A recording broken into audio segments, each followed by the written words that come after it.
ছোট্ট বন্ধুরা কেমন আছো? আজকে আমরা ইংরেজি বর্ণমালা ব্যবহার করে বিভিন্ন প্রাণীর নাম জানব, সাথে ওই প্রাণী সম্পর্কেও জানব। পুরো ভিডিও দেখবে আর ভালো লাগলে সাবস্ক্রাইব করে দিবে। তাহলে শুরু করি। প্রথমে এল। L for lion. লায়নের বাংলা সিংহ। সিংহকে বনের রাজা বলা হয়। সিংহ দল বেঁধে শিকার করে।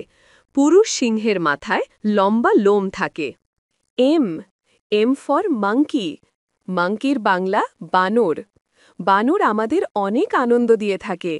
বানর দল বেঁধে থাকতে পছন্দ করে। বানর লতাপাতা ও ফলমূল খেয়ে থাকে। নিয়ালা হল এক প্রকার সর্পিলাকার শিংযুক্ত হরিণ, যা দক্ষিণ আফ্রিকার স্থানীয় প্রাণী। এই প্রজাতিটির পুরুষ ও মহিলার মধ্যে শারীরিক বৈশিষ্ট্যের স্পষ্ট পার্থক্য রয়েছে। নিয়ালা তার সুন্দর, আকর্ষণীয় লোমের ধরন এবং লাজুক স্বভাবের জন্য পরিচিত। ও। O for ওরাঙ্গুটান। ওরাঙ্গুটানের বাংলা বন মানুষ। এটি বানর জাতীয় প্রাণী। ওরাঙ্গুটান একটি বুদ্ধিমান প্রাণী। ওরাংওটাং দক্ষিণ পূর্ব এশিয়ার বর্নিও এবং সুমাত্রার রেইন ফরেস্টে থাকে। পি।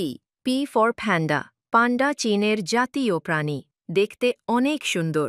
এই প্রাণীটি কচি বাঁশ খেতে পছন্দ করে। আশা করি শেষ পর্যন্ত দেখেছ। পরবর্তী ভিডিও পেতে অবশ্যই সাবস্ক্রাইব